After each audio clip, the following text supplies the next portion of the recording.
We're in the cooking corner. I can't wait for this one. It looks very fancy and elegant, but it's a lot of ingredients you could probably find easily or find in your kitchen right now. Chef Devin Levine from BOK and Cox Business Center showing us how to make an Asian salmon dish that it just looks fantastic. The presentation is just great. It is. It's one of those good eating things. It's very healthy, light, kind of coming up on this summer thing. It's good. Very low good. in fat, which is low in fat. Yes.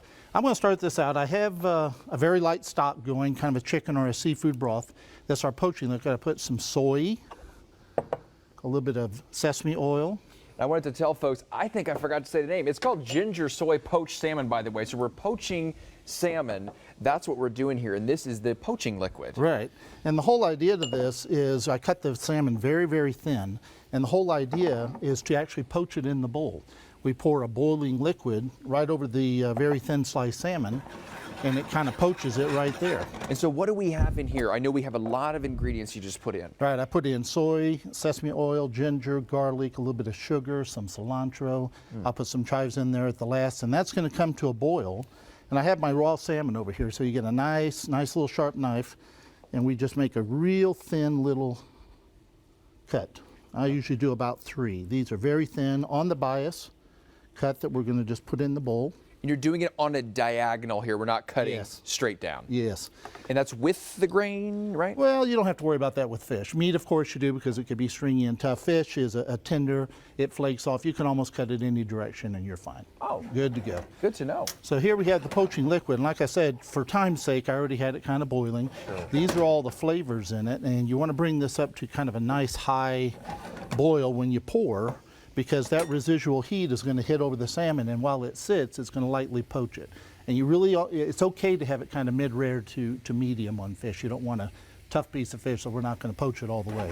And so this see, oh yes, go I'm ahead. sorry. See, this is ready to go. Everything's boiling, everything's ready to go. I have my salmon cut there, and I'm just going to ladle that and kind of submerge it.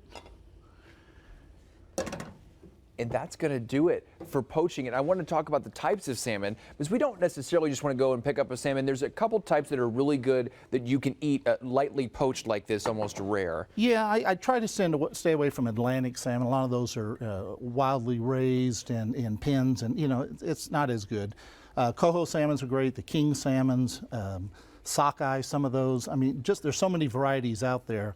And Scottish salmon, you have an option when you go to your fish butcher, hard to say, and ask for some good fresh fish. And this could also work with a lot of grade A tuna, other fish as well. I'd stay away from shrimp, but other types of fish could be poached right in the pan like that.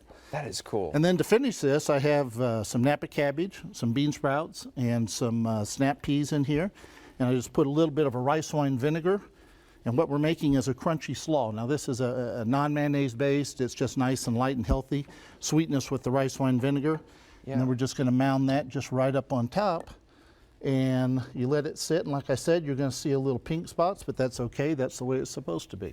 Yeah, and this is the fantastic finished product right here. I mean, with the beautiful presentation of the flowers here. And Chef Levine, thank you so much for this low-fat, great bikini body recipe. I'm going to call it that. That's right. Thank you so much. Thank you. I appreciate it. You can check out recipes like these at newson6.com/recipe.